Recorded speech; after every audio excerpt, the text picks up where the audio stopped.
Boa tarde a todos e todas. Bem-vindos e bem-vindas para mais uma aula do curso online de Mapeamento e Tecnologias Sociais para a Promoção da Saúde. Hoje temos o prazer imenso de ter a professora Manhã Maharishi, do sítio Céu e Terra, que vai dar aula sobre tecnologias sociais relacionadas com a permacultura. Bom, eu só vou falar isso, vou falar que amanhã é uma grande companheira de vários projetos, várias lutas, uma grande amiga também, né? Que a gente acaba, né, construindo amizades nessas interseções, interações. Eu vou deixar ela explanar um pouco da trajetória dela, e falar um pouco, né, de como vai trazer a aula de hoje, tá? Como vocês sabem, a aula está sendo gravada e será depois disponibilizada no YouTube, tá bom? A aula é toda sua, Maia. Eu só estou aqui para facilitar, incentivar que todo mundo participe, que todo mundo fique à vontade para perguntar, para contribuir, trazer experiências. Normalmente a turma é um pouco maior, mas acredito, né, que essa coisa do feriado dá uma parada, as chuvas que dificultam a conexão, várias pessoas já entraram em contato falando que hoje a conexão de internet não estava legal, mas, né, como nós estamos fazendo depois essa disponibilização das aulas no YouTube, acredito que as pessoas vão acompanhar e curtir muito a sua aula. Tá Muito bom? obrigada. Olha, eu agradeço, né, o convite, primeiramente, né, de ser lembrado. Eu não te largo, né, Ofélia? Onde tem projeto seu, tem seu dedinho, eu tô junto, faço questão de estar junto. É muito boa essa nossa parceria, né? Coisas muito boas sempre. E fico feliz, né, de contribuir com ações de educação do campo, da UFPJM, né, sempre que puder, fico à disposição. Meu nome é Mayan, eu conheço algumas pessoas que estão aqui, outras não. Tem minhas vizinhas, né, que estão aqui em São Gonçalo também, colegas da LEC que eu ainda não conheci, mas que estão por aqui também, então sejam bem-vindos, dou as boas-vindas também. Pensei da gente conversar, né, de uma maneira mais livre também. Gostaria de receber de vocês perguntas, questões, curiosidades, né, para não falar às vezes coisas que também não é do interesse de vocês, aproveitar nosso tempo da melhor forma possível. Eu separei algumas imagens para compartilhar com vocês, para ir conversando sobre, para ir mostrando, e a gente conversa então, né, sobre permacultura e tecnologias sociais. Vou contar um pouco das minhas experiências, vou dividir com vocês isso, mas se tiverem curiosidades para além disso, vão apresentando, conversando, vou ficar feliz de ouvir também vocês e ouvir partilhas que vocês também talvez tenham para fazer. Tá bem?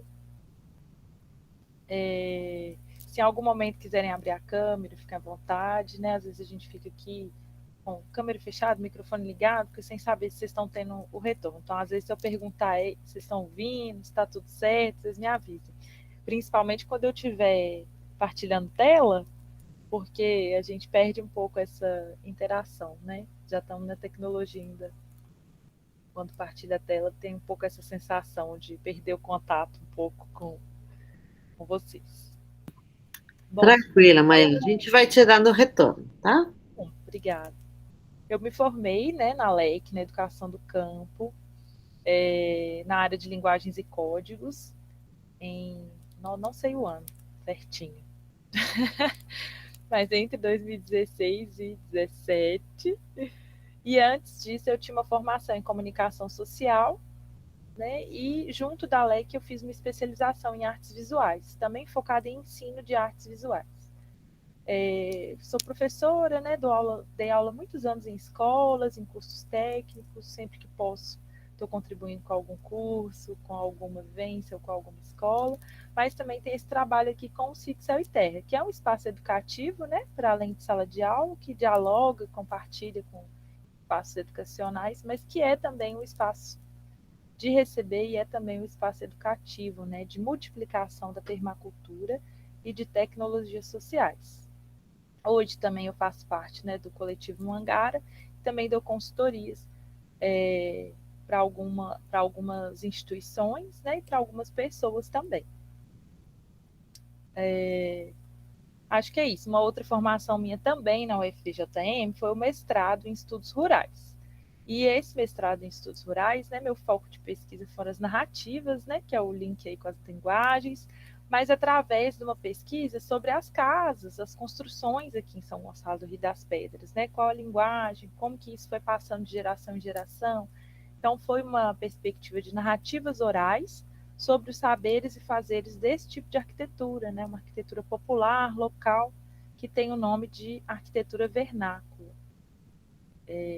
Por isso, por fazer referência, né, a essa tradição ancestral, né, que foi passando de geração em geração. Eu vou falar um pouquinho para vocês sobre o que é permacultura. Se ficar alguma dúvida, se vocês também tiverem algum conhecimento para compartilhar, vocês podem me falar. E depois vou falar um pouco de algumas tecnologias sociais também. A permacultura, né, ela é um campo, né, de conhecimento hoje em dia, assim, né, que a gente pode dizer, mas também é uma forma de vida, né, para além de um campo de conhecimento. E dois pesquisadores, né, encontro de duas pessoas, que foi o Bill Mollison e o David Homewood, que eles começaram a sistematizar e a pensar sobre essa palavra, né, permacultura, né, que é um sentido de cultura permanente. Na verdade, o que eles fizeram? Eles começaram a observar culturas, né, que tinham uma capacidade de permanecer com qualidade, né, de permanecer com saúde, assim, cuidando do seu espaço, cuidando das suas relações, cuidando das pessoas. Então, eles começaram a conhecer, né, algumas comunidades, né, observar culturas ancestrais que tinham essa perspectiva, assim, de uma qualidade de vida, de uma vida equilibrada com o ambiente.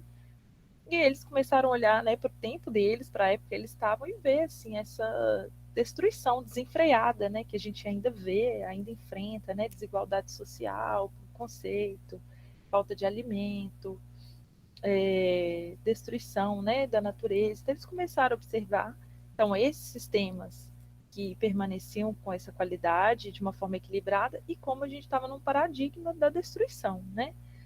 Então, eles, como pesquisadores, eles começaram a conversar sobre isso, a observar isso e a pensar uma solução, pensar assim, a gente pode olhar para quem está fazendo de uma forma bacana, de uma forma equilibrada e sistematizar para ver se a gente passa esse conhecimento para frente, para ver se a gente dissemina esse conhecimento para outras pessoas começarem a viver e a praticar essa forma de vida mais equilibrada.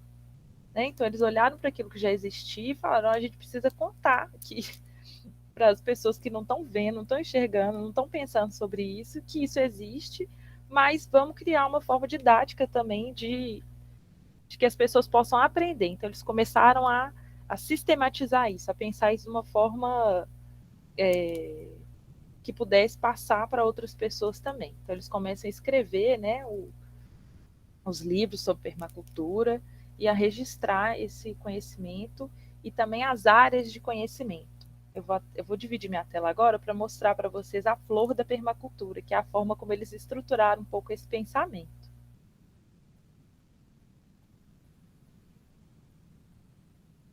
Vocês me dão um retorno se está aparecendo, tá? Eu acabei de colocar. Por enquanto não, mas já já aparece. Já está no movimento. Já apareceu. Sempre demora um Aí eu vou minutinho. ajustar a tela aqui para ficar num tamanho bom. Boa tarde, Adailza.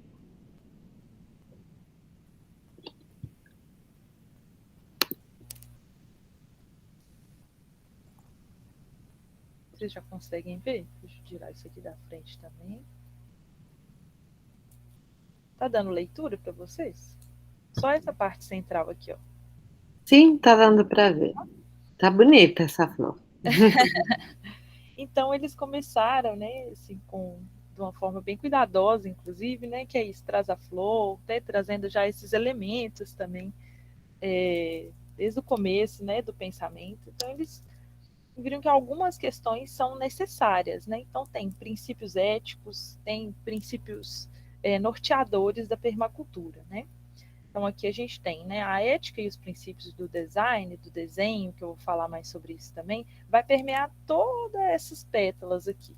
Então, é importante, né, dentro da permacultura, olhar para o manejo da terra e da natureza de uma forma saudável, para um espaço construído de uma forma saudável, ferramentas e tecnologias também, né, que tragam equilíbrio para a gente, cultura e educação, que sejam também, né, equilibradas, que sejam populares, né, que sejam livres, né? Então, a gente vê muito isso dentro da educação do campo, né? Então, também é uma preocupação na permacultura. Saúde, bem-estar e espiritualidade é uma outra pétala. Economia e finanças é outra. E posse da terra e comunidade, né? Porque sem a terra e sem a comunidade, a gente também não consegue caminhar, né? Então, esses são. Eu vou parar esse compartilhamento, mas eu vou continuar falando sobre isso. Já parou aí? Parou. Tá.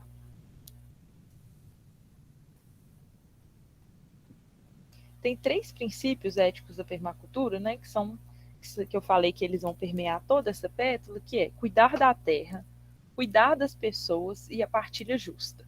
Né? Então, é um pensamento muito interessante, assim, se a gente pegar essa raiz da permacultura, esse cuidar da terra, cuidar das pessoas e partilha justa, a gente, né, tem assim uma relação de muita inspiração, né, para resolver muitos problemas, né, desde desigualdades, a forma como a gente se comporta, a esse cuidado com o ambiente que a gente vive, né, a gente se entender enquanto esse ambiente, nossa relação com as outras pessoas, então tudo vai partir desses princípios. A permacultura, então, vai propor essa forma, né, de viver de uma maneira mais justa, mais ecológica, mais sustentável. Então, ela vai propor esse ambiente de vida saudável, mas baseadas, né, no bem viver, baseada em inúmeras comunidades e povos tradicionais, né, de diferentes lugares que já praticavam, já viviam assim, né? Então, é algo que eles sistematizaram, mas que já existia. Né? Então, a gente encontra esses elementos já disponíveis, mas eles que organizam e dão esse nome, né, de permacultura. Gente, tem alguma dúvida até aqui? Alguém tem alguma dúvida? Boa tarde, Fernanda, que chegou agora, Daísa Boa também. tarde, Boa pessoal. tarde a todos, a todas. Tudo bem com todos, né? Tudo bem. Eric também está aqui. Boa tarde a todos e todas. Olá. Ah, o Eric, que está na mesma conexão que a Fernanda. Então, gente, né, assim, aquelas comunidades que elas não foram expropriadas do seu lugar, da sua cultura, ou que conseguiram combinar formas de resistência, né, para permanecer, foi isso que despertou o interesse do Bill Mollison e do David Holmgren, né, em essa capacidade mesmo, essa inteligência, né, articulada dessas comunidades, foi o que inspirou eles, então, a sistemar isso, né, e pensar, nossa, nós estamos vivendo uma sociedade de caos, uma sociedade de impermanência, uma sociedade de violências, de consumo exacerbado, homogeneizada, então, assim, é preciso transformar isso, né, então essa foi a intenção deles, assim. E que de alguma forma, né, por estarem num espaço privilegiado, né, um espaço acadêmico, é importante a gente falar disso também, né, conseguiram levar para esse ambiente e disseminar dessa forma, né? É o que eu falo mais uma vez, já existiam as práticas, né? Mas elas não tinham assim um holofote sobre elas, né? Não chamavam a atenção, né? E eles perceberam isso, falaram, vamos aproveitar esse espaço aqui, vamos falar disso, né? Vamos tentar disseminar isso. Então eles vão e organizam isso, né, de uma forma acadêmica, né, para disseminar enquanto uma proposta para quem não podia viver, né, ou não vivia dessa forma, na intenção de evitar mesmo, né? Eles pensam muito assim, se a gente dissemina esse conhecimento, a gente pode evitar maiores colapsos, diminuir impactos, aumentar a capacidade de vida, que aí a gente vai entrar em questões, né, como decrescimento, necessidades que a gente tem de equilíbrio mesmo. A gente está vendo aí, né? A gente teve esses últimos 2 anos aí de caos total. E se a gente olhar, né, para isso tudo que eles vieram estudando e falando, é previsível, né, da forma como a gente tá vivendo em sociedade. Bom, acho que eu falei um pouco aqui dos princípios, né? Deixa eu ver o que mais que eu posso falar para vocês sobre esse conceito. Uma coisa que é importante falar, né, é que assim, a permacultura, ela já existia, como eu disse, né, antes do termo, mas de certa forma também a gente pode refletir, né, que teve um processo assim de apropriação dessas práticas, e uma não identificação, às vezes a gente perde, né, essa não identificação das origens, né, que são origens ancestrais, né, a permacultura não é algo novo. Então é sempre bom a gente falar, a gente lembrar, a gente trazer essa lembrança, né, para isso não se perder, porque muitas culturas cuidaram desses princípios éticos, né? Eles foram sistematizados, mas antes disso eles foram vivenciados. Então é importante a gente não falar de permacultura sem lembrar da raiz dela, das raízes dela, né? De trazer essa lembrança de origem mesmo. Eu vou compartilhar a tela com vocês, vou mostrar algumas imagens para a gente falar também de algumas tecnologias.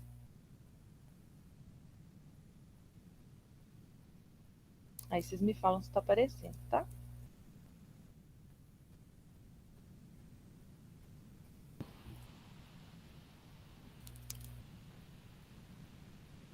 Eu queria, antes né, da sequência, perguntar se vocês têm alguma dúvida em relação ao conceito da permacultura, se conseguirem entender essa base, né? Eu vou falar mais, tem outros princípios, outros caminhos, mas essa parte inicial está tranquila para todo mundo. Eu já tenho uma pergunta. Não precisa ser respondida agora, mas que acho que é uma questão interessante, que tem muita interseção, assim, pela origem, pelas práticas, uma intersecção muito grande com a agroecologia, da permacultura. Sim. Aí eu queria entender, acho que interessante, né? Entender nessa interseção, lembrando desses diagramas de matemática, né, que tem duas bolinhas, o que tem em comum e o que tem de diferente.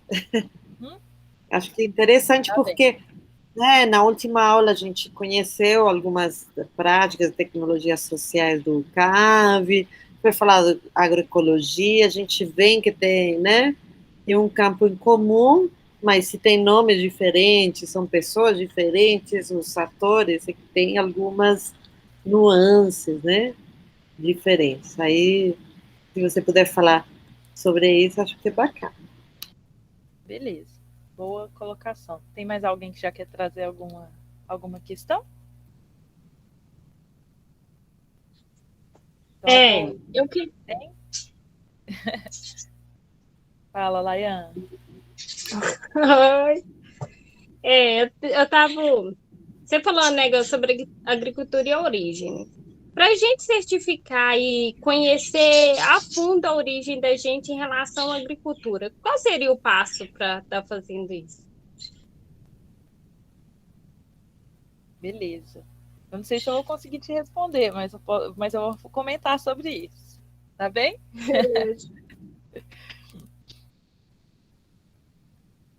Eu vou aproveitar que eu tô com a telinha aberta aqui e vou voltar aqui nessa flor da permacultura para falar um pouco sobre o que a Ofélia trouxe de questão, né? Quando a gente fala aqui de manejo da terra e da natureza, né? E é onde a gente vai ter aí desdobramentos, né, Ofélia? Um deles, por exemplo, a agroecologia. Né? Então, a gente tem aqui a jardinagem biointensiva, jardinagem florestal, bancos de semente, agricultura orgânica, biodinâmica, plantio natural, linha-chave para coleta de água, manejo holístico, plantio em sequência natural, agrofloresta, floresta baseada na natureza, aquacultura, colheita de caça e caça selvagem, recoletando. Então, assim, é nessa perspectiva do manejo da terra que vai estar a agroecologia.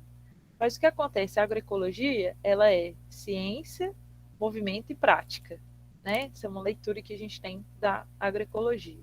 A forma como ela foi apropriada, a forma como ela acontece, né, ela tem essa característica de ciência, movimento e prática. A permacultura, a origem dela, a chegada dela no Brasil, pelo menos, né, ela se deu de uma forma elitizada, né?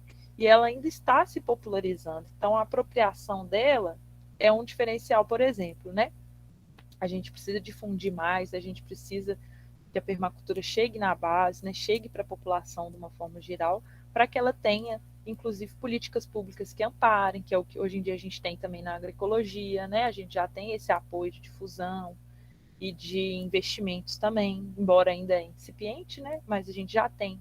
A gente tem um movimento mais forte, né? A gente tem uma rede de agroecologia no Brasil, assim, de longa data, né? Que vem também colhendo bons frutos. Então, muitas pessoas, né, que praticam a permacultura, que estão na permacultura, elas aderem à agroecologia, elas estão também nesse movimento agroecológico. Mas o movimento agroecológico hoje no Brasil, ele é maior, ele é mais disseminado, e é o que eu falei. Ele já tem bases mais estruturadas, é mais popularizado, né?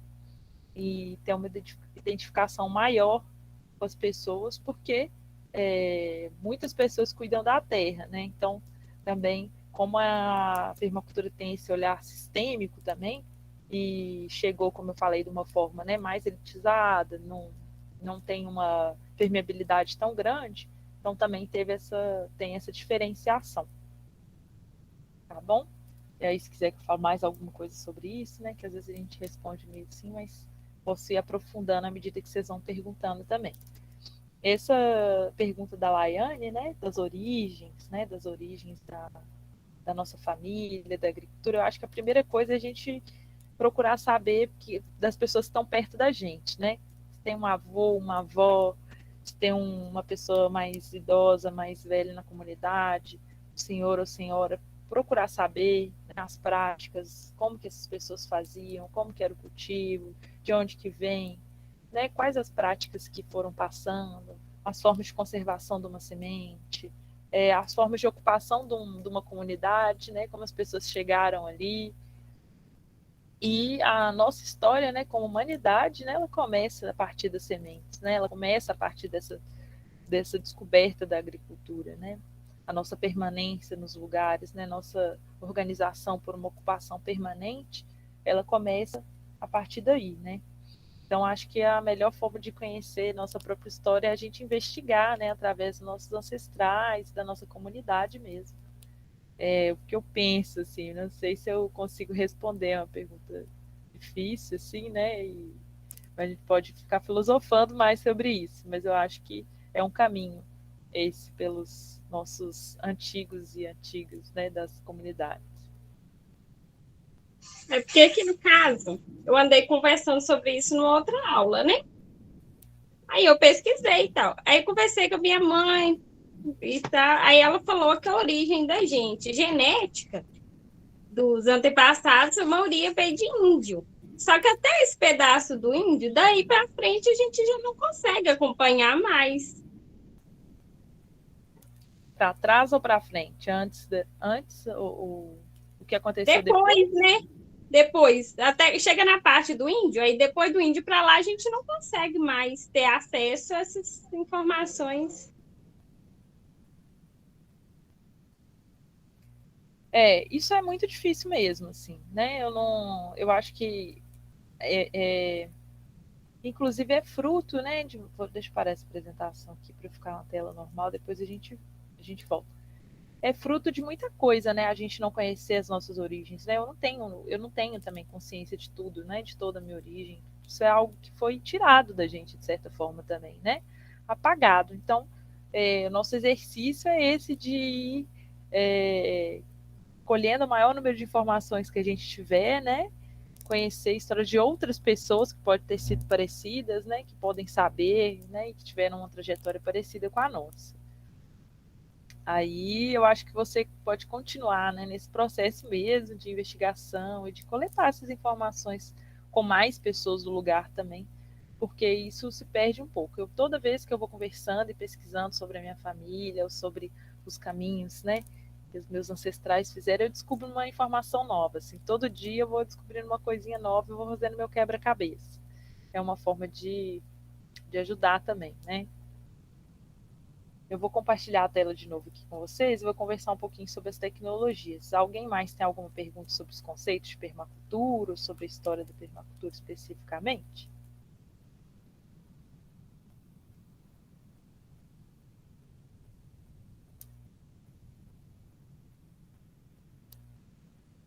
Então, vou abrir aqui e dar sequência, tá, gente? Se alguém quiser falar, faz aqui, levanta a mãozinha aí também que eu paro e a gente vai conversando. Como eu falei para vocês, né, tem várias coisas dentro da permacultura. Me fala se vocês estão vendo essa tela, por favor, que vai abrir agora. Sim. Estão vendo? Dentro dessa visão permacultural, né, além do que eu falei, né, da partilha justa, do cuidado das pessoas, né, do cuidado ético, do cuidado com a terra, tem uma visão que é de planejamento, que é assim, pensar a nossa ocupação. Então, pensar assentamentos sustentáveis. Então, quando a gente chega num lugar, ou quando a gente está em um lugar, né, a gente está habitando um lugar, a gente tem uma forma de se relacionar com esse ambiente. Nossa casa, nosso espaço, um quintal ou um terraço, né? Tem as formas da gente cuidar e pensar esse espaço. Dentro da permacultura, tem um direcionamento, né, uma parte que chama zoneamento permacultural, que é como a gente vai pensar o nosso espaço de uma maneira, assim, de uma forma mais inteligente possível, no sentido de guardar energia ou utilizar da melhor forma a nossa energia, a energia das coisas. Vou dar um exemplo aqui. A gente pode plantar uma horta, né, e ter um canteiro só de alface. Aí a gente plantou hoje, vamos supor que hoje a gente semeou a alface cresceu e tal, cresce tudo junto, certo? Quem já plantou alface vai saber. Semeou lá, as sementes que vieram, cresceu tudo junto, e aí aqui em casa, por exemplo, vou estar só eu nesse mês, porque o pessoal tirou férias e tal, saiu, foi trabalhar fora, e só eu fiquei aqui. De repente eu tenho 50 pés de alface para comer. Só que eu não dou conta de comer 50 pés de alface em um dia, né? Então eu semeei um monte de planta, aquela planta cresceu, gastou energia ali para crescer 50 pés de alface, eu molhei 50 pés de alface, eu vou dar conta de comer 6 pés de alface. Eu perdi, então, 44 pés de alface. Então, dentro da permacultura tem essa visão muito de planejar, assim, a gente tem que saber usar essa energia. Então, talvez onde eu plantei alface, poderia ter plantado alface, tomate, berinjela, couve, em menor quantidade e ter uma diversidade maior de alimentos. Então, assim, tem muito esse pensamento sistêmico nas coisas. Eu estou usando o exemplo do canteiro, mas ele serve para todo o espaço. Então, esse desenho aqui que vocês estão vendo, por exemplo, é um planejamento permacultural. É assim, por exemplo, a horta ficar longe da casa, eu vou gastar mais tempo para chegar na horta. São coisas dessa ordem, né? Aí no caminho da horta, se meu galinheiro for do outro lado e eu quiser dar as folhas velhas para as galinhas, eu vou gastar mais tempo, mais energia para chegar lá nesse galinheiro. Então, se eu colocar as coisas próximas, que tem a ver uma coisa com a outra, a relação entre elementos, eu posso, né, ter um tempo mais efetivo, a energia das próprias coisas, né? Ou do próprio ciclo de vida do sítio, né? Ele pode ser mais efetivo. Então, tem esse zoneamento permacultural. Zona 0, somos nós. Zona 1, nossa casa. Zona 2, pertinho da casa. Zona 3, um pouco mais distante. Zona 4, zona 5. Então, assim, talvez o pomar, ele não precisa estar colado na casa, mas ele tem que estar próximo, né? Mas a horta tem que estar mais pertinho, né? Porque a gente vai todo dia, é um lugar que você vai todo dia. A compostagem, né, onde a gente vai fazer ali a ciclagem dos nutrientes do restinho das nossas cascas, nossos restinhos de alimento, é legal estar perto de casa, porque é um fluxo todo dia eu gero alimento, todo dia tem alguma casquinha para colocar ali, então é pensar isso de uma forma sistemática, inteligente, assim, né? Como é que a gente vai enxergando que todos os elementos eles conversam entre eles, né? E isso é uma observação da natureza, né? Por exemplo, a árvore ela já solta a folha dela ali, a folha já vai para o chão, já começa a nutrir a própria árvore de novo, cobre o solo, então segura um pouquinho mais de água. Então tem toda uma inteligência ali, né, de elementos que vão se complementando. Então esse desenho aqui é um desenho nesse sentido, né? Então tem aqui onde eu vou passar o mouse uma captaçãozinha de água de chuva, então o telhado aqui onde eu estou passando o mouse. Aqui já a água já corre aqui, já vai num cano para essa captação, que está pertinho. Já tem um sistema aqui agroflorestal próximo para fazer um barra-vento, porque tem um vento predominante que vem daqui. Então a gente vai pensando em vários fatores climáticos, né? Declive do terreno. Então aqui, né? Ó, tem plantio aqui, acompanhando a curva de nível, porque vai capturar melhor a água quando tiver um fluxo de água nesse terreno, né? Então eu tenho hortinhas e aqui, na verdade, onde eu estou passando o mouse é um ciclo de bananeiras, é um saneamento ecológico. O que é isso? Tem uma água aqui, ó, que é uma cozinha, tem uma água aqui de pia que ela já vai sair regando o meu terreno, irrigando plantas. Então vocês estão vendo que tem cada elemento está relacionado? Aí eu quero ouvir vocês um pouquinho sobre isso. Se alguém quiser falar, pode abrir o microfone e eu vou mostrando um pouquinho mais. Aqui a gente tem uma área verde de telhado, né, que também tem a ver com um elemento que a gente chama que é bioclimática. O quê? Vou fazer uma casa, eu posso pensar uma entrada de luz nela natural, vou gastar menos luz, né, não vou ter que ficar pagando conta toda hora. Se eu seguro aqui a água da chuva também tem economia. Se eu penso a minha casa ficar fresquinha, eu não vou gastar com o ar-condicionado ou com o aquecimento da casa. Então, essa é a visão, né, da permacultura, assim, também, né, de economia, de equilíbrio ecológico também, dentro dos nossos pequenos sistemas. E não é só para o campo, é para a cidade também, né? Eu vou mostrar outras imagens que vão ilustrar isso também. Alguém quer falar alguma coisa? Muito legal, Maia. Eu vou pedir desculpas porque eu não estou conseguindo acompanhar 100%, que aqui inunda, piora, Tudo melhora, bem. tá? Mas eu tô aqui. Quando não aparece minha carinha, porque eu tô colhendo água que está inundando aqui toda a casa. A Fernanda levantou a mão. Oi, Maiane, oi todo mundo.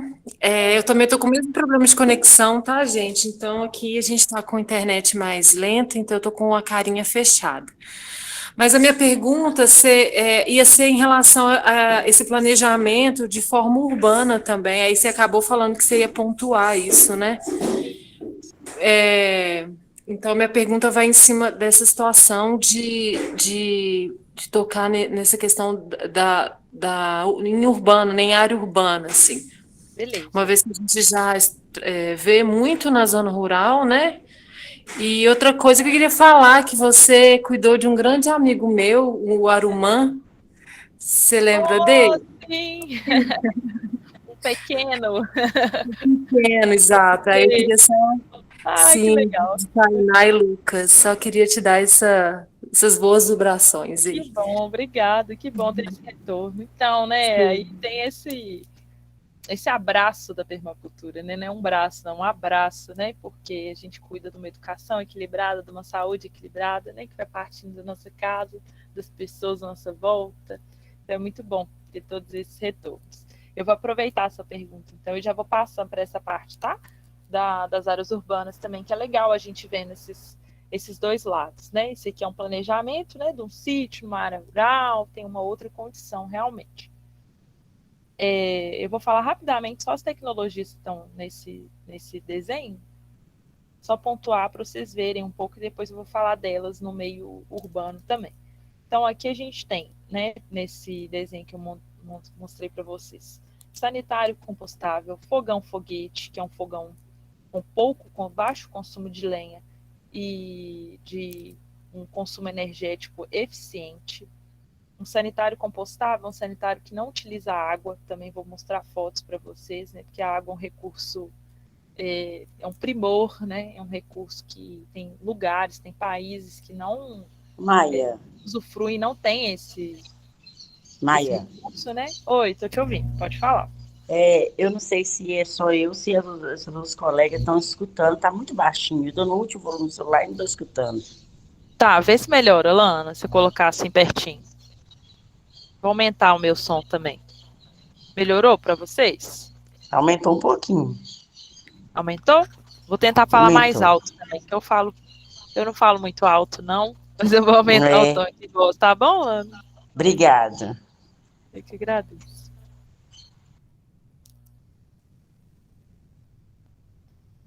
Então a gente vai ter, né, fogão foguete, como eu falei, o fogão ecológico, eficiente, aquecedor de água com serpentina e painel solar, construção com terra crua, telhado verde, como eu falei, né, o uso da bioclimática, né, de elementos da bioclimática, jardins produtivos, quebra-vento, galinheiro móvel, cisternas de captação de água de chuva, agrofloresta, laguinho tem previsto nesse design também, aquaponia, biofiltro de águas cinzas, né, que é esse saneamento, faz parte do saneamento ecológico também, viveiros de muda.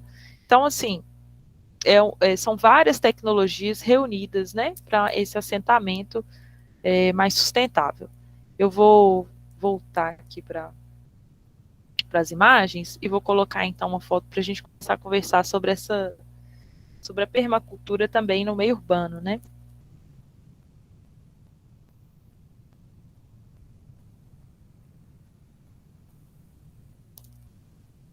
Essa aqui é uma possibilidade, né? Eu vou mostrar duas fotos para vocês. Fernanda, né, que falou sobre isso. Isso aqui é uma obra, né, de uma captação de água de chuva. Esse no contexto rural, né, mais uma caixa que poderia estar no contexto urbano. Então, feita em uma tecnologia social também, que é o ferro-cimento.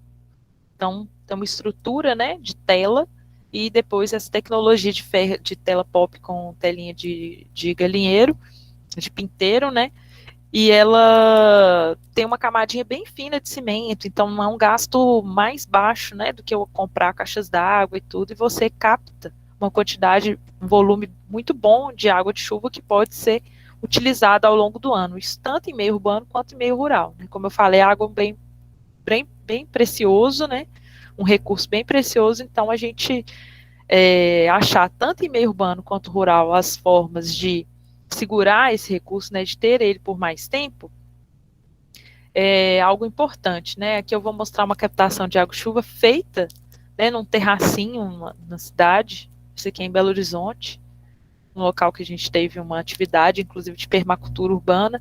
Então aqui, ó, vocês podem ver, eu vou passar o mouse, deixa eu ver se eu consigo ampliar. Aqui, ó, vai dar para ampliar. Aqui, ó, o abacaxi aqui, vocês estão vendo? Isso aqui na cidade grande, lá no meio de Belo Horizonte, ó. Bairro bem urbano. Então, aqui o que pode ser produzido está sendo produzido, aproveitando os espaços para cultivo, né?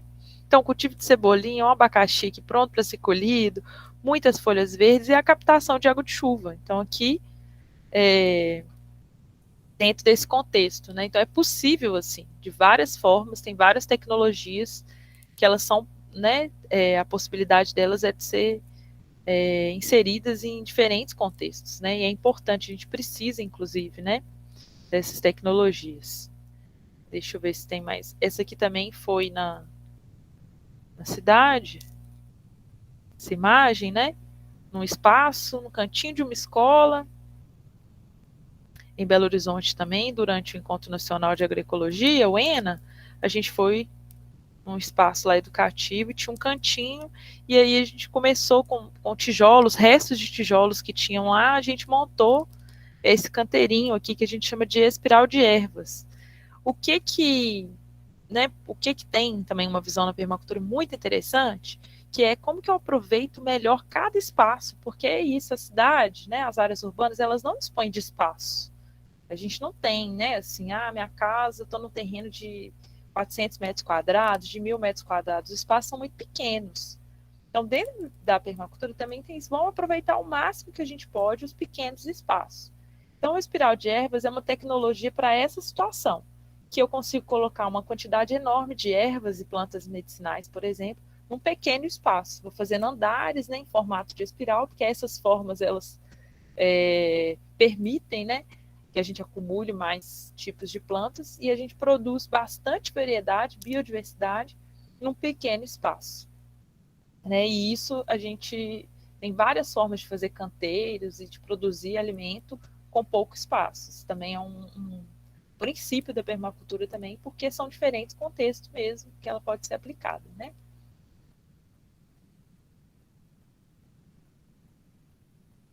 Aqui também um outro tipo de espiral, vou abrir para vocês verem, feito com madeira.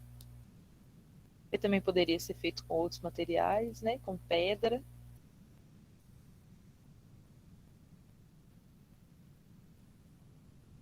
Há um outro elemento que também pode ser, né, utilizado, multiplicado em contexto urbano. O telhado verde aumenta, né, as áreas verdes, aumenta ali. A gente vai ter uma contribuição pensando em bioclimática também, né, quando você tem um espaço verde na cidade. Esse aqui foi um telhadinho de um restaurante que a gente pôde participar da construção, fez para eles. Mas, né, tá num contexto também mais rural, mas poderia estar tranquilamente num espaço urbano, contribuindo também com as áreas verdes e poderia ser um espaço de produção, inclusive, né? Então, são algumas formas aí de disseminação também de tecnologias sociais, né? Que nos ajudam, né? Eu vou aproveitar e mostrar também uma foto aqui de uma atividade que a gente fez na escola aqui de São Gonçalo, que foi o saneamento ecológico da cozinha. Tinha uma água, né, que ela ia da cozinha, ela ia direto para o lado de fora, né, ficava exposta, ficava a céu aberto, e aí a gente pôde, né, uma parceria com a escola, fazer essa intervenção de abrir aqui, né, e fazendo esse círculo de bananeiras que a gente chama, né, que ele pode ter bananeiras, taioba, plantas filtrantes, que vão receber essa água, né, claro que o uso dessa cozinha tem que ser com sabão natural, né, não pode colocar produto químico pesado, porque vai para as plantas essa água. Mas foi uma forma de resolver um problema, né, que estava acontecendo, e de uma forma ecológica, uma solução prática, e a escola inteira foi lá visitar, muita gente ajudou, teve um mutirão com as pessoas, e hoje essa água lá na escola, ela já é direcionada para esse espaço aqui, ó, que foi criado, né, a gente faz tem toda uma tecnologia, assim, né, você faz uma área aqui que você coloca matéria orgânica, né, no caso troncos e tudo, nesse caso aqui nosso, depois a gente plantou taiobas, bananeiras e tudo, e isso funciona como um filtro, ele tem que ser dado manutenção, né, mas ele funciona de uma forma bem simples e eficiente. Aqui em casa também tem dele, aqui era o direcionamento do cano, que a gente colocou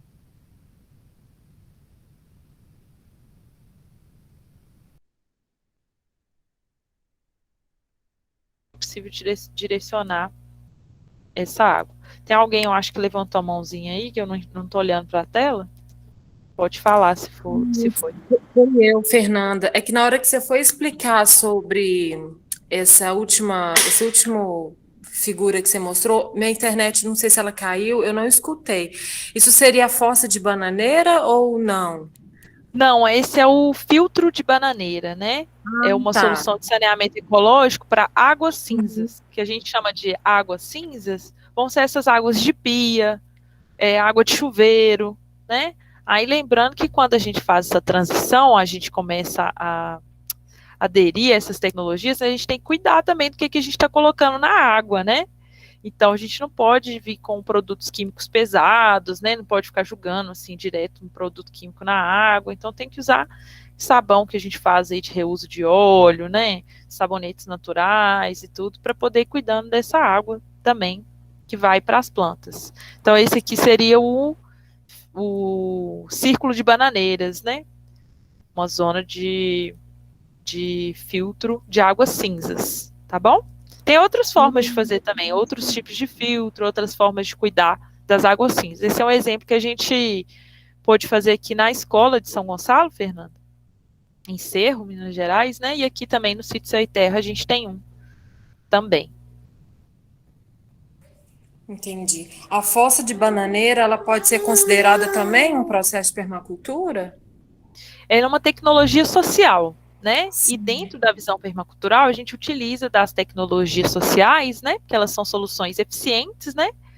Ecológicas e econômicas. Então, como a permacultura, né? O princípio dela é esse princípio ético, né? De cuidado com o lugar, de um equilíbrio ecológico. As tecnologias sociais, elas são norteadoras também, né? De um planejamento permacultural, de uma ocupação. Quando você faz uma ocupação pensando na permacultura, né, a gente vai utilizar de tecnologias sociais na hora de pensar essa ocupação e esse desenho permacultural. Então, sempre interligados, né? Assim como a agricultura natural também, né? Então, tem toda essa visão. E esses elementos compõem também essa visão da permacultura, tá bem? Legal, obrigada. Nada. Eu vou aproveitar que você perguntou da fossa, né? Que é a TEVAP, né? A gente tem algumas possibilidades de saneamento ecológico, quando a gente está falando de saneamento humano, né? Agora vamos para os dejetos humanos aqui. A gente poderia ter a fossa que a gente chama de TEVAP, ou BET, ou fossa biodigestora, que são saneamentos ecológicos, né? Saneamentos que vão pensar um recurso, né? Como usar esse recurso de uma forma ecológica, sem ser desequilibrada, né? Não vai fazer um banheiro com uma fossa que vai jogar os dejetos humanos direto para a terra. Tem um tratamento que é pensado, né? Só que não é um tratamento também, como, por exemplo, nas cidades, né? O mais comum é nossos dejetos humanos serem jogados na água potável, né? Na água que a gente poderia estar bebendo, usando para cozinhar, usando para tomar banho. E esse recurso a gente vai e meio que, de certa forma, a gente detona com ele, né? A gente acaba com ele jogando os dejetos humanos nele. Então é uma forma que não é inteligente, né? Assim, não é uma forma eficiente. A gente vamos falar de eficiência, né? É uma forma que vai causar desequilíbrio, vai causar, não vai causar um equilíbrio, não vai causar um saneamento saudável, né? De qualidade. Vai ser desequilibrado, né? Então, algumas formas são banheiro seco, que eu estou mostrando uma foto aqui, que é um banheiro que você não utiliza o recurso água, né? Você não precisa de água nele. E teriam outras formas, vou mostrar aqui um projetinho de um também para vocês verem. Esse aqui é um projeto de banheiro seco, mostrando a parte externa e a parte interna, né? Não usa, então, o recurso água, né? Há outras formas que usa a água, como biodigestor e a fossa TEVAP, né? O tanque de evapotranspiração, mas você pode usar uma água também reutilizada, você pode direcionar uma água de banho de pia que já foi utilizada para poder usar no seu TEVAP, e aí você fecha um ciclo, né? Então tem formas também de pensar isso de uma forma mais equilibrada. Também vão ter as plantas ajudando, né? Vai ter um tempo, né, de tratamento dentro da fossa de evapotranspiração também. Então você pensa isso de uma forma equilibrada, né, inteligente. Então aqui é um pouco esse projetinho do banheiro seco. O que acontece aqui? Nessa parte aqui, né, o assento do banheiro, usa normal, só que em vez de dar uma descarga com água, a gente utiliza serragem, né, ou folhas secas, por exemplo, né? Então você vai usar matéria orgânica, vai colocar seca, né, matéria orgânica seca, né, como folha seca, espalhada ou serragem, e vai cobrindo, vai colocando aqui. Quando termina, encheu, tampa, passa para o outro lado, por exemplo. E aqui tem uma câmara escura, né, que fica do lado de fora, com esse respiro aqui, que vai acontecendo um processo aqui, em que o sol vai batendo aqui, e vai acontecendo um processo de compostagem, em que esse dejeto humano vai virando terra. Né? Então, a gente não tem uma poluição da água, né? Nem do ambiente. Gente, se tiverem perguntas, pode levantar na mãozinha aí, senão vocês vão me deixar aqui falando sem parar. não só no monólogo, pode ir interagindo, perguntando, tá? Então, eu mostrei aqui já captação de água de chuva, saneamento ecológico, né? Tratamento de águas cinzas. Então, a gente já viu aí algumas tecnologias, né? Eu acho que alguém mandou alguma coisa aqui. Deixa eu voltar para a tela. Pode falar, Laiane. E assim, aonde que a gente aprende o modo de fazer esses processos? Então, hoje em dia a gente tem uma disseminação maior da permacultura, né? Maior desses conhecimentos das tecnologias sociais. Aqui no sítio, por exemplo, a gente, até antes da pandemia, né, Laiane, a gente recebia pessoas, né, para visitações, para contar, explicar sobre essas tecnologias, e também a gente sempre fez vivências, né, ou foi para outros espaços, para comunidades, ou até mesmo aqui em casa, fazer cursos em que a gente ensina, né, o que eu aprendi, eu vou passando para frente, passando para outras pessoas, e assim tem um movimento, né, de várias pessoas que ensinam.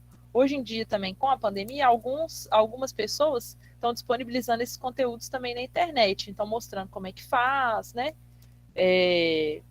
alguns processos, né, tem alguns livros, depois eu posso passar para vocês também alguns links, algumas coisas para inspirar e também para vocês abrirem esse caminho, né, de possibilidade de aprendizado também.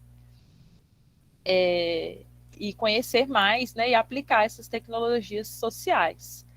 Tem alguns manuais, por exemplo, a Funasa, acho que é a Funasa mesmo, tem um manual que ensina detalhadamente como fazer uma fossa TEVAP, uma fossa BET. Então é possível, né, aplicar esses conhecimentos. Tem cartilhas, né, que ensinam algumas tecnologias sociais. Tem processos colaborativos também, né, que a gente pode dar o auxílio e multiplicar isso também. Então, através de mutirões, através, né, de espaços como o CAV, por exemplo, que eu sei que também faz a multiplicação de tecnologias sociais. Então, é legal ver onde você está, tentar mapear, né, ver se tem alguma iniciativa por perto, né, porque tem várias iniciativas, né, locais de multiplicação espalhados pelo Brasil. Então, a gente tem que conhecer, né, mapear, assim, para ver. Depois eu mando para vocês, tem inclusive um mapinha onde tem algumas iniciativas, algumas coisas para a gente fazer nessa rede, fortalecer nessa rede, né? E se tiver um grupo interessado aí, da gente pensar também, né, que tipo de tecnologia é interessante multiplicar e fazer chegar nos lugares. A gente tem que se apropriar disso mesmo e divulgar cada vez mais. Tá bom? Tem mais alguma questão, Laiane, ou alguma outra pessoa? Não, tá tranquilo.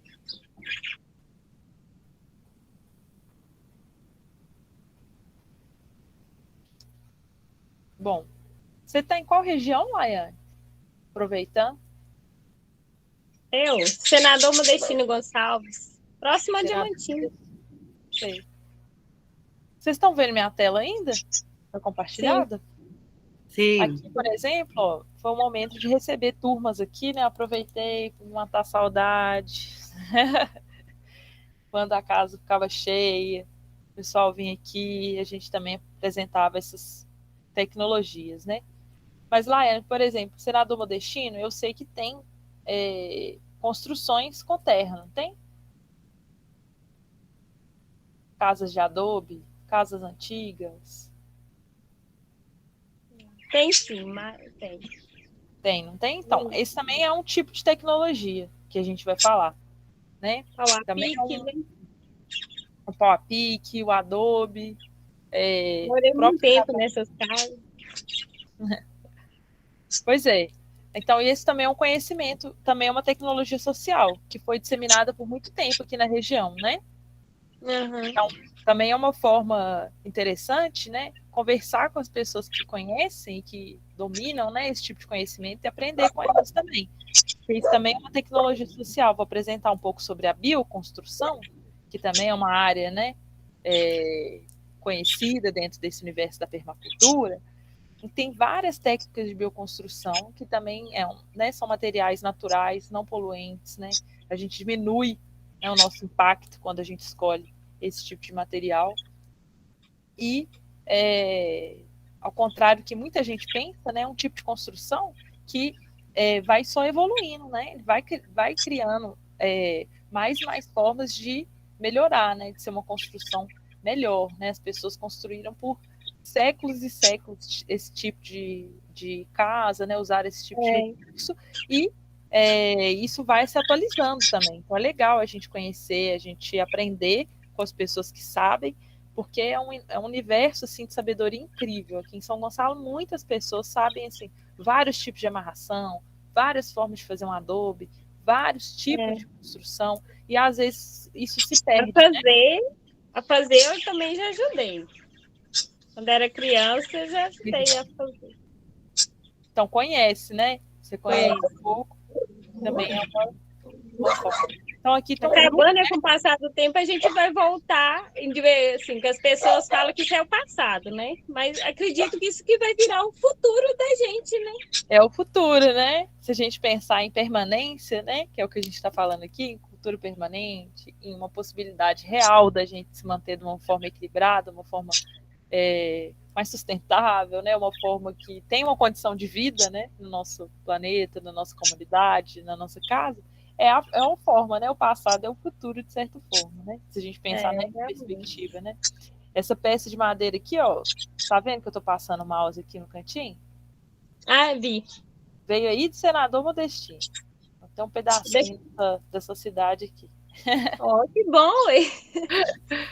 Então aqui a gente estava fazendo uma visita técnica, né? Que é uma forma de disseminar, de levar esses conhecimentos da permacultura para mais e mais pessoas. Né? As atividades são abertas, a gente recebe grupos de universidades, grupos de escolas, né, para falar um pouco desses conhecimentos também, que é uma outra visita, tem até o pessoal daqui quando veio, ó. Pessoal de Capivari, pessoal aqui da região. Vieram também para as visitas, que é uma forma também, né, de trocar informações. Toda vez que vem grupo aqui, o pessoal fala, não, isso lá em casa tem, muitos anos é assim, minha serpentina funciona assado, minha avó fazia isso. Então as pessoas se identificam muito e têm esse conhecimento, né, de várias tecnologias sociais que foram permanecendo também, né, vão se atualizando, mas que são antigas também. Eu tô aí! Aqui, ó.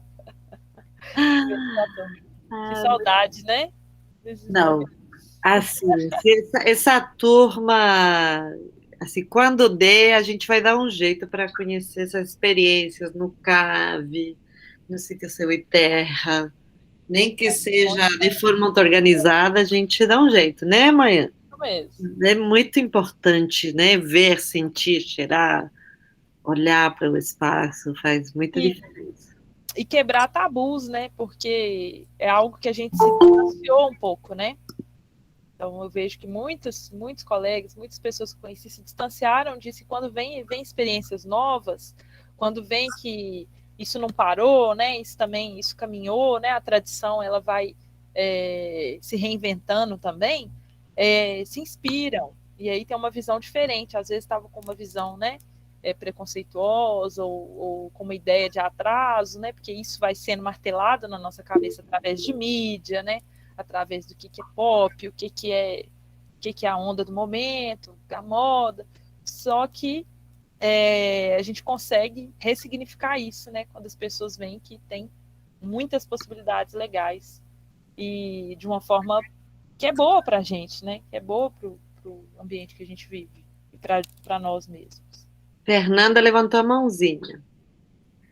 Olá, levantei porque eu estou aqui pensando como é importante continuar com essas propostas no lugar, né? Porque eu vou dar o exemplo de Santo Antônio do Itambé. Santo Antônio do Itambé fica pertinho do Cerro também, né? Sim. Do outro lado ali do Itambé, Milho Verde, aí tem Santo Antônio. E aí, na época, 2017, 2018, foi uma turminha para lá e deu assim, esse empurrão de começar essas tecnologias sociais com a fossa de bananeira nas escolas municipais, né? Legal. de levar mesmo conhecimento, de troca de saberes, né, de colocar até esse processo que a colega perguntou, né, de como que faz para chegar, como que a gente conhece. Então, e aí o projeto foi aquela beleza toda, e aí como não teve mais incentivo, né, as coisas foram migrando, acabou. Hoje em dia eu nem sei, eu não sei se a Isaura está nesse momento aqui no grupo, aqui com a gente no Meet, mas né, evaporou assim, a ideia tão legal, né, assim, de construção e tudo, e acabou assim. Então, como é importante levar isso para as comunidades, né? Fazer chegar essas informações e fazer as pessoas continuarem com a ideia. Sim, o que eu falei também mais cedo, Fernando, das políticas públicas, né? A gente precisa de políticas públicas que valorizem a agroecologia, que pautem a agroecologia, que pautem a permacultura, né? Porque a gente precisa disseminar tecnologia social também através de iniciativas públicas, né? Políticas públicas, por exemplo, que podem pautar as escolas, né? De uma forma que os prédios, que as escolas já sejam pensadas dessa forma, por exemplo, né? A gente poderia ter esse tipo de estratégia, né? Mas a gente precisa ainda de uma maior aderência mesmo, de uma disseminação, de furar bolhas, fazer a permacultura chegar, né, para as pessoas, para todas as pessoas, que a gente cada vez mais consiga isso, né? E eu acho que através, que é o caminho que a gente tem visto da agroecologia, né? Tanto que avançou, tanto que a gente conseguiu caminhar, né, com muita luta, muito trabalho coletivo, mas também com as novas políticas públicas, com as políticas públicas que a gente conseguiu inserir, né, e que a gente tem que reconquistá-las novamente, né, mas que a gente não pode perder isso de vista, né, então o caminho também. É isso, na outra aula, né, o pessoal do CAV trouxe essa questão também, foi inclusive debatido, né, a questão da política pública, mas também o monitoramento, acompanhamento, controle social da política pública, né, que foi falado do caso da cisterna, né, são diferentes, as cisternas com placa, que aquelas que chegaram de plástico, e que era outra lógica, e que as pessoas vendiam, e que não houve, existe também um processo de formação. Às vezes a política pública é bom, mas é importante que que seja processual, que não seja, não, vamos, pum, agora vamos fazer isso. Né? É um trabalho, é um ciclo mesmo, né? De entender para que aquilo serve, por que serve, o impacto na sua própria vida, né? A manutenção, né? Manutenção. E outras coisas também, entender contexto, né? Tem política pública que vai servir para um contexto, para outro não vai. Então, também pautar melhor as próprias políticas públicas nesse sentido, né? De ter um processo educativo junto também e de contextualização também, né? Muito bom. Bom, alguma dúvida, algo que vocês queiram perguntar, colocar em questão? Vou dar sequência aqui então, tá? E aí vocês vão... Pode ir. Tá bom.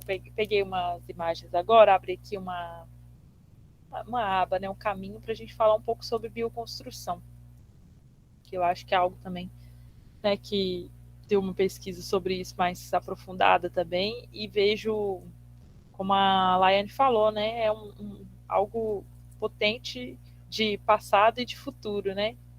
Então, acho importante falar sobre isso. Essa imagem aqui, por exemplo, né, uma voluntária que esteve aqui no sítio, ajudou a gente aqui, que a gente tem muito essa forma de trabalhar também, né, com voluntariado, mutirões, né? Estamos afastados disso por causa da pandemia, mas uma forma de trabalhar a comunidade também, né? De uma forma comunitária. Então, ela está fazendo um revestimento de terra e tudo numa parede de barro, né? Por muito tempo, né, esse tipo de construção, e até hoje, né, é muito estigmatizada, né? é muito depreciada, assim, se a gente pensar, sempre ela está em detrimento de outra, né? Muito vista, assim, é muito mais valorizado, super valorizado na nossa sociedade, uma casa de concreto, né? Uma casa com uma tinta convencional, né? Uma casa com janela de vidro, enfim, é muito mais valorizada essa construção com materiais industrializados do que uma construção de terra, por exemplo, né, com materiais naturais ou de madeira, enfim. Então a gente teve muito tempo, né, essa depreciação e tem ainda, né, desse tipo de construção.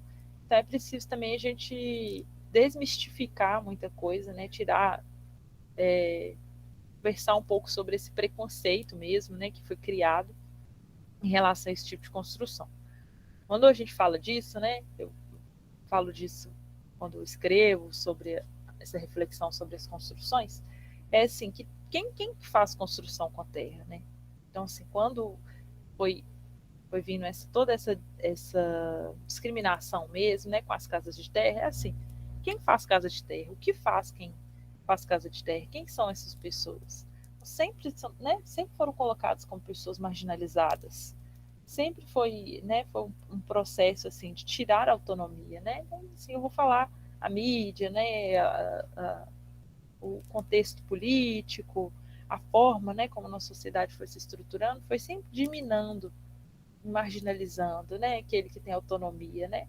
Não, você sabe plantar? Não, mas aqui, toma aqui um veneninho aqui que você vai plantar melhor. Pô, você sabe construir? Não, pega aqui um saco de cimento aqui que você vai construir melhor. Não, você tem a gestão do seu tempo, você conhece o seu modo de vida. Não, vem aqui para a fábrica trabalhar que vai ser melhor. Então, esse é o conto da carochinha, né? Que a gente foi ouvindo e foi acreditando nele, né? Isso que é de certa forma. Mas não a crença cega, né? Na verdade, a gente foi sendo expropriado, né? Foi sendo tirado do nosso modo de vida, foi sendo tirada a nossa autonomia, foi sendo tirada da gente qualquer forma de ser, de ter a nossa identidade, né? Porque é muito mais fácil massificar tudo, né? E industrializar tudo, que vende, gira. Não vou falar que gira economia, porque eu entendo a economia como uma outra coisa, né? Mas gira dinheiro só para as mesmas pessoas. Oi? Pode falar, tô te ouvindo aqui agora. Oi, quem falou? Laiane? Oi, Laiane, pode dizer. Eu que tô aqui, abrindo a boca. Que nem assim, a gente vê que essas mudanças foram criadas mesmo por causa do capitalismo, né? Porque Sim. tudo tem que ser pouco durável, porque tem que estar sempre consumindo. Exatamente. Aí todo mundo falava que essas casas não eram duráveis, que tijolo é melhor, que não sei o quê. Tem casa dos meus avós ainda estão lá. A casa tá abandonada no mato, mas ela tá lá, residente. Se tivesse morando alguém, ela tava em perfeito estado até hoje. Ela tem mais de 50 anos. Pois é. E aí é isso, né? Senador Modestino é uma comunidade rural, certo? É cidade. Onde está a casa dos seus avós? É na comunidade rural que tá essa casa. Uhum. É, comunidade rural. E as pessoas da cidade hoje em dia valorizam esse tipo de construção? Não. Então a gente vê que é um processo assim. Antes, várias pessoas moravam. Essa era a casa delas, né? E outra coisa que acontece é o quê? A gente tem essas casas, igual você está falando, não, tem mais de 50 anos, a casa está lá sozinha e está em pé. Quando a gente vê, tem cidades inteiras, né? Quase assim, centros históricos, Diamantina, Ouro Preto, por exemplo, né? São construções de muito tempo e elas são todas de terra, né? E na hora de valorizar esse tipo de construção, a gente vai distanciar de toda a origem, né? De quem que conhecia essas técnicas de construção, quem foram as pessoas que trabalharam construindo aquela construção, e vai levar para uma outra visão, né, de quem que está ali, quem que é o responsável por aquelas construções quando ela é histórica, quando ela tem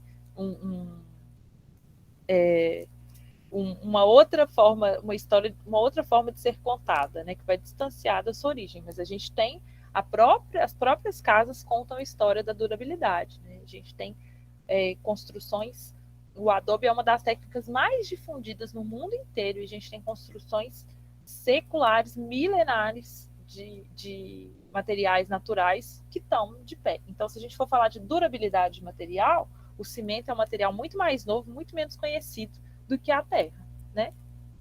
Mas a gente recebe muito mais informação de que o material, de que um é pior em detrimento do outro, né? E a gente pouco tem conhecimento sobre os materiais industrializados.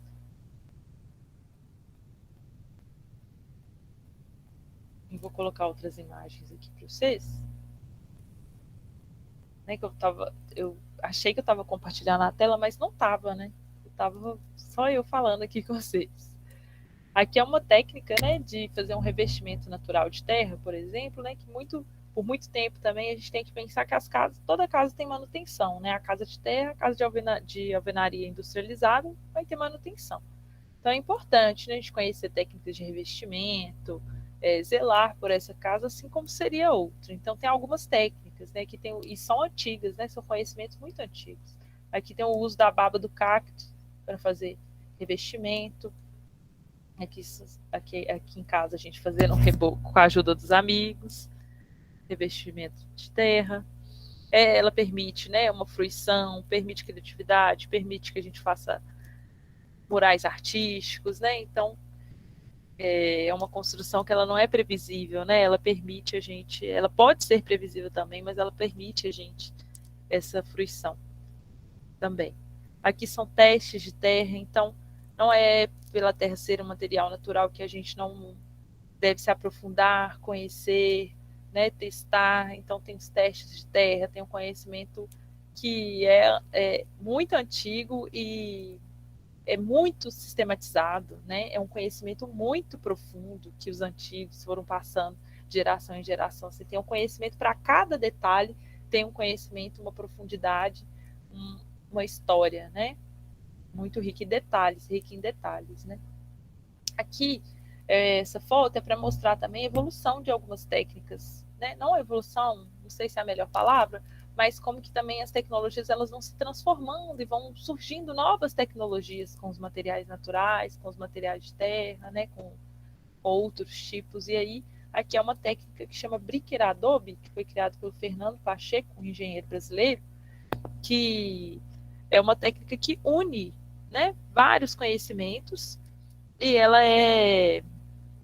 a gente consegue uma velocidade mesmo na obra, consegue fazer uma parede muito rápida, consegue fazer ter uma maior produtividade durante a obra. Então são coisas que vão chegando também e que vão mudando também nossa relação com as tecnologias sociais, né, em relação à construção com materiais naturais. Aqui uma forma de Adobe bem tradicional. Aqui é uma foto da forma da Dona Marilene aqui de São Gonçalo, que é adobeira também.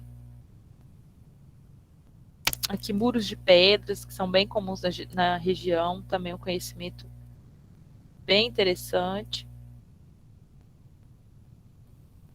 Junção, né, de técnicas, pedra com terra, então tem uma inteligência construtiva bem visível também. Os tipos de construção aqui da região, né, que tem esses aspectos de construções, né, de terra. Então, algumas misturam materiais, que eu chamo de mescla, né, que mistura materiais industrializados com materiais naturais. Algumas casinhas aqui da região, ó, mistura de materiais que eu estou dizendo, essa parede toda de adobe, e aí precisava colocar um telhado, então uniu as técnicas, porque não ia perder uma parede muito boa, então só deu continuidade com outro material. Fornos de barro, né, que é bem comum também, aqui nessa região nossa. O Adobe, que é uma outra técnica de bioconstrução, né, muito conhecida por aqui. Construções, né, eu já falei sobre essas construções, inclusive alguns monumentos históricos, né, coisas grandiosas que são bioconstruídas também, a gente também tem muito aqui na região. Aqui o bambu a pique sendo feito. Um forro bem tradicional aqui na região, mas que poucas pessoas hoje em dia sabem fazer, né? Porque a gente também tem que falar sobre essa erosão que tem acontecido, né? A falta de continuidade de algumas tecnologias. E aí tem poucas pessoas hoje em dia que fazem esse tipo de forro, né? É um conhecimento também bem antigo, bem ancestral e eficiente também. Que é só a construção aqui do sítio, um pouquinho de várias técnicas, para a gente ver o tanto de variedade que tem, né? Aqui é um tipo de construção, aqui é outra técnica, aqui é outra, aqui é outro, onde eu estou passando o mouse, aqui já é outro tipo, aqui outro tipo, aqui outro tipo. Então é alambrado a pique, bolo de palha, adobe, briqueira adobe, cordwood, hiperadobe, cobre aqui nesse cantinho onde eu estou passando e bambu a pique aqui. O tanto de técnicas diferentes que tem. Esse aqui é daquela construção que eu falei com o Bricker, né? Que é uma técnica mais nova. E ela dispensa o uso de madeira. Então a gente tem aí, olha só, coisas que são muito interessantes, né? Por exemplo, a gente não ter que usar vigas nem madeiras e conseguimos sustentação boa das paredes. Então, tem coisas muito incríveis nesse universo da permacultura. E aqui uma construção bem moderna, que a gente participou, pôde acompanhar, mas toda feita com materiais naturais, pedra e terra. Telhado verde. Então, uma casa assim com um desenho ultramoderno, com materiais naturais. Aqui também pintando com tinta de terra, fazendo uma tinta para pintar. E é isso. Acho que dessas imagens de bioconstrução que eu tinha separado para vocês são essas. Depois tem mais algumas tecnologias, umas coisas sobre a área da saúde, que eu quero dividir com vocês também, mas eu queria dar uma pausa, ouvir vocês, se tem alguma questão, se querem fazer perguntas, se querem fazer algum comentário. E aí eu vou pedir vocês 10 minutinhos só para eu encher minha água de novo, ir ao banheiro e eu volto. Perfeito, Maiana. Eu acho assim, que essa trajetória que vocês têm, que passa pela prática, pela teoria, prática, teoria, né? Vocês fazem esse ciclo, né? Constante, sai estudando, aplicam, volta a estudar, volta a aplicar, volta a estudar. É isso mesmo. A gente vê, né, como vocês vem crescendo nisso e compartilhando. É bem bacana, muito, muito legal, né? E essas diferentes frentes, que eu trabalho com a terra, com a casa, com a saúde, são várias frentes, né? E que elas dialogam entre si. E todas elas envolvem tecnologias que dialogam com o conhecimento tradicional, mas não só, que dialogam também com, né, com as novas realidades. Então, aquela fala da Laiane, o regresso passado, mas com o olhar do presente, contemporâneo, né? Realmente acho que é uma síntese, um diálogo, né, do agora, do passado e do futuro, né? Você falou para o futuro, mas tem essa coisa do presente, já está acontecendo e tem esse diálogo de conhecimentos entre o de agora, o antigo, e com essa abertura do que pode vir, do que virá. Isso mesmo. Que bom que, né, pude partilhar um pouquinho com você sobre isso. E aí eu queria saber, né, se alguém tem alguma pergunta, alguma partilha para fazer sobre algo que vivenciou, conhece.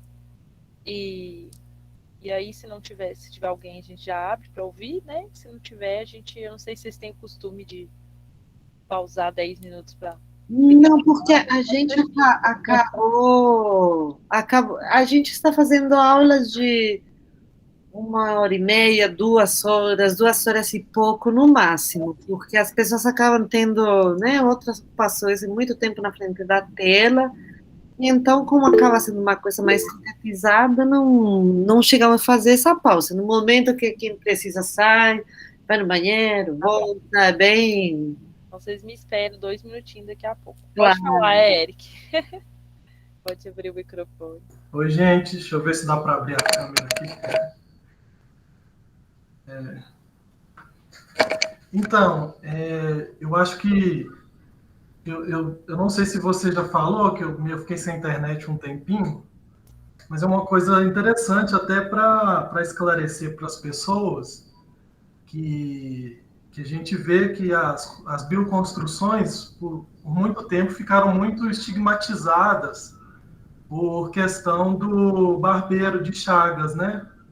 E, tipo assim, foi meio que tipo, compelido assim, para os moradores trocarem as casas para alvenaria por essa questão do barbeiro de Chagas. Então, eu acho que era bom até reforçar isso para dentro dessa discussão das tecnologias sociais para a saúde, para as pessoas terem essa segurança também. Não sei se você já falou, mas porque como eu trabalhei como agente de zoonose lá no Santo Antônio do Itambé, então era uma coisa que eu tentava um pouco desconstruir e falando para que eles têm que ter a manutenção das casas certinho para evitar que o barbeiro ali aloje, né? Assim, da minha visão, que às vezes vocês que trabalham mais com isso têm algumas coisas mais atualizadas para contribuir também. Tá bom. Que bom você tocar nesse assunto, trazer essa reflexão. Eu não falei especificamente desse tema, não, tá? Eu falei sobre o revestimento, sobre essa necessidade do cuidado, né? Mas eu não entrei na questão do barbeiro, não. Fiquei esperando mesmo alguém trazer, porque eu sei que é um debate comum. Mas eu vou até partilhar com vocês minha dissertação. Depois eu vou passar alguns links para o Ofélia e vou mandar, que tem lá também um momento sobre isso, uma reflexão sobre isso. O que acontece, Eric? Realmente a gente tem que desmistificar isso. Qual que é a história? Aí eu até vou pedir sua ajuda aí. Pode abrir o microfone, pode abrir o vídeo, que como agente de zoonose também vou querer te ouvir, que você divida isso com as outras pessoas. Mas o que acontece? O barbeiro, né, ele precisa de um ambiente, né, ele vai se multiplicar, ele vai se instalar onde tiver um ambiente favorável para ele, né, para a multiplicação dele, para a reprodução dele. Esse ambiente, ele não é a terra em si, ele é um ambiente propício para ele. Esse ambiente ele pode ser um tijolo comum, um tijolo industrializado, um tijolo que vem da loja de construção. Ele pode ser um ambiente também para o barbeiro. E um adobe ou uma parede de pau a pique sem manutenção também pode ser esse ambiente. Ele não é o ambiente do barbeiro. Ele pode ser o ambiente do barbeiro, assim como qualquer outro tipo de casa pode ter as condições para esse barbeiro se instalar.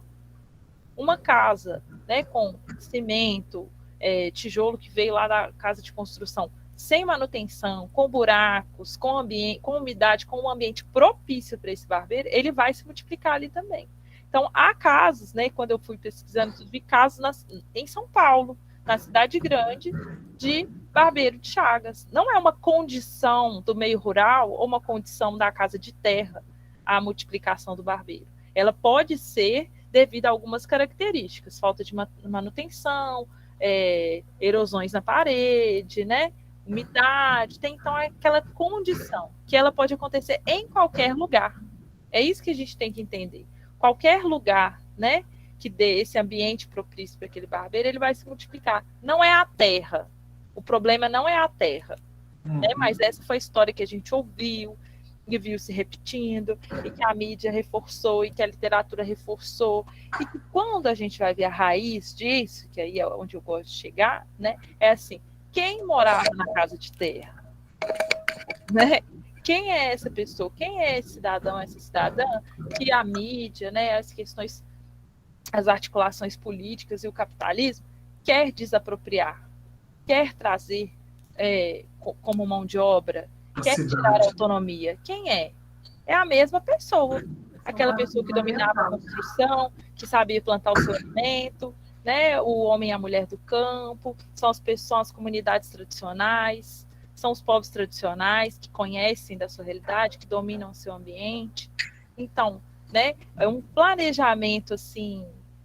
Chega a ser até um racismo ambiental também, né? É um racismo ambiental, é uma estratégia arquitetada, né, de minar diversas coisas, nos marginalizar de diversas formas, pela casa, pela saúde, pelo que eu como, pelo consumismo, pelo que eu não tenho, pelo que eu tenho e pelo que eu não tenho, né? Porque o que eu tenho é ruim, o que outras pessoas têm é bom, e aí vai fazendo a gente largar o nosso e tudo, e acreditar, e foi criando crenças, mitos, e oficializando isso, né? É isso, é um discurso que está desde uma literatura de uma época, né? Como e vai marcando essas pessoas, né? As pessoas que têm autonomia, que têm um conhecimento super profundo sobre construção, sobre o ambiente como vivem, vai marcando elas como ignorantes, vai marcando elas como você não cuida da sua casa, você não sabe cuidar da sua saúde, isso vai contribuindo com todo o processo migratório, né, e com toda a desarticulação de uma ancestralidade, de uma comunidade tradicional, de um conhecimento do homem e da mulher rural, né?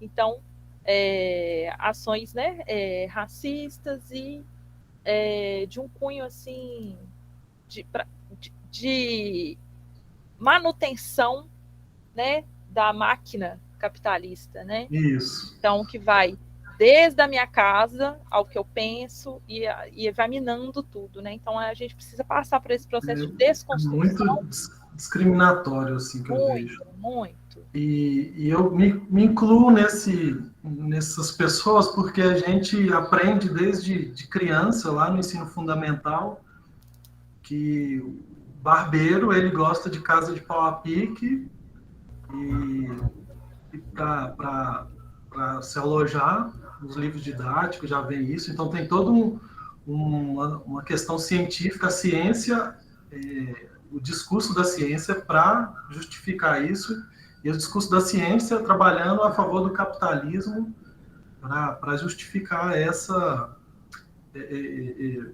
questão, né, que você citou, da questão do racismo, do êxodo rural, e várias coisas. E na formação nossa de agente de zoonoses também vem essa reprodução até hoje. Se a gente não vai ampliar a nossa formação, porque eu só fui saber disso através de mim mesmo, assim, tendo contato, fazendo participação em oficinas, assim, conversando com outras pessoas, que a gente vai desconstruindo essas ideias, assim, porque senão eu vou chegar, eu como agente de zoonose, querendo ou não, eu estou ali como um reprodutor da educação não formal, né? Então eu estou ali com essa autonomia de educador para passar para essa pessoa que a casa dela é um risco para a família dela, para as pessoas. Igual eu encontrei um barbeiro uma vez, uma pessoa levou um barbeiro para mim, para ser identificado se era realmente um das espécies que podem transmitir as chagas. E aí foi identificado que era uma das espécies, e graças a Deus não tinha as chagas no conteúdo intestinal. E aí o que é recomendado era detetizar, que é uma coisa assim, que é um veneno assim, bravo, que a gente nem sabe o que é pior, assim, se é o veneno ou se é o barbeiro. Mas assim, eu fico refletindo até nessa análise da permacultura, que a gente está invadindo o ambiente deles, e eles são indicadores ali de que está um ambiente equilibrado e tudo, e fico pensando em outras formas ali de que não seja essa do veneno, eu fiquei intoxicado quando eu fui lá bater o veneno na casa da pessoa. E era uma casa de adobe, e eu não falei nada da questão da casa, assim, só falei para fazer o controle do inseto, e também a casa estava rebocadinha, bonitinha, toda bonitinha, linda, e E eu acho que é responsabilidade a gente ampliar não só para o professor, mas para a área da saúde, para os agentes de saúde, para os agentes de endemias, que é as pessoas que estão diretamente com a comunidade do campo, né? Sim, também era porque tem comunidade. esse grande preconceito, né? E também olhar só um elemento, como a gente tem que olhar o todo, né? É. Muitas vezes também olhar o que está afetando, se tem um Eu quero descontrole, depois por que aquele descontrole foi bom andar para vocês. Que bom saber do seu interesse. Mas saber, assim, é isso, né? Se é uma questão sanitária, você não tem que olhar só para um elemento, né? Então, assim, tem várias questões que desconstrói por si só esse argumento, não é só um elemento, né? E aí tem várias formas, né, de disseminar essa manutenção dos espaços, contar sobre esse ambiente, qual que é o ambiente propício que a gente tem que evitar. São outras formas de lidar. E a gente vê, inclusive, tem uma outra questão que eu não te falei na hora, né, mas que nesse momento que deu esse boom dessa disseminação, né, coincide essa disseminação do problema das chagas, das casas de terra, coincide com a indústria cimenteira se estabilizando, né, no nosso território. Então, a gente tem, assim, muitos elementos para a gente trazer e conversar, né, e pensar sobre isso, assim. Foi muitos documentos antigos, muitas coisas antigas que fica claro, assim, né, que a gente vê que não é a forma também, né? Essa forma, ela foi muito violenta. Junto útil ao agradável. Hoje em dia, né, você está falando aí, o veneno ainda é violento, mas as pessoas têm relatos e a forma como eram indicadas de fazer esse tipo de controle era muito agressiva, muito incisiva. Então, né, essa questão do higienismo no Brasil foi seríssima, né, a forma como isso aconteceu. Então, a gente tem que construir isso mesmo, né? E pensar novas formas de pensar isso. A Ofélia está puxando a listinha aí, né? De presença. Isso. Eu acho que eu fico pensando que o veneno é uma coisa assim, tipo, muito, muito, muito agressiva, assim, principalmente para o trabalhador, sabe? Tá ali no dia a dia, que tem que aplicar aquilo, e tipo, para a pessoa também, eu acho que pensar da forma integral da ecologia, tipo assim, tentar entender o que aconteceu, que aquele barbeiro tá ali, porque o que houve ali, às vezes mas o serviço público não vai por esse lado, né? Ele pensa no kit tecnológico capitalista, né? E vai reproduzindo, né, a mesma ação de 30 anos atrás, vai querendo fazer a mesma coisa sem se atualizar. Eu acho que, assim, a gente pode ver se vocês têm mais alguma curiosidade, algo que eu não falei que ficou pendente, algum assunto que querem que eu aprofunde mais, né? E aí, de certa forma, eu falei um pouco de tudo, assim, que eu tinha pensado em falar para vocês. Posso aqui tranquilamente falando mais, mas é bom ter esse termômetro e saber também mais ou menos o horário que vocês costumam encerrar, para também não ficar aqui viajando demais. Não, a aula foi ótima, Maiane. Aula, né? A gente chama aula, mas eu vejo mais como um encontro, um espaço de partilha. E a gente, né, pensa, é aula também, porque todos aprendemos, né? Mas a gente tem mais essa visão de aula como uma coisa mais discursiva. Essa é educação popular mesmo, né? Esses momentos de partilha. Eu estou super feliz, assim, várias pessoas, né, colocaram no grupo que não conseguiram ficar na aula, nem aparecer porque a conexão está ruim, está chovendo em muitos lugares, isso dificulta, e que bom que está chovendo, né? Mas como depois vamos disponibilizar o vídeo, então acredito que esse grupo, que mais ou menos umas 20 pessoas que vem acompanhando, quem não puder vai agradecer depois poder assistir. Ótimo. Aí eu convidar o grupo também para assistir uma live que está disponibilizada no YouTube. Oh, que bacana! Permacultura e antirracismo, que a gente também fez esse debate que eu acho, estamos falando de permacultura aqui, acho que amplia um pouco o olhar da turma e da gente falar mais disso, estar mais presente, né? Chegar mais pessoas para estarem conversando sobre isso, pensando sobre isso, que é importante. Que legal. Pode mandar para mim o link, que eu compartilho no Vou falar várias grupo. coisas. Né? O Eric está de mão levantada. O Eric levantou a mão, desculpa, não Eu soube. queria, assim, eu não sei se também entra nesse tema da permacultura, mas uma coisa que a gente vivenciou lá, vivenciar em També, é a questão da produção de alimentos, principalmente o queijo, que era feito de forma artesanal e ele tinha preconceito porque ele não entrava na questão das regras sanitárias. E aí as pessoas, assim, não podia ser vendido no supermercado, não podia ser vendido nos lugares. E foi uma luta, uma bandeira que as comunidades tiveram que levantar para ter essa aceitação, assim, do queijo artesanal, porque só era vendido o queijo que tinha o selo lá de inspeção. E também eu acho que entra nessa lógica também de não valorizar. Também a questão da produção, também das quitandas, das pessoas que também às vezes não têm essa entrada nos mercados maiores, assim, por causa desses gargalos, assim, que às vezes acontecem também.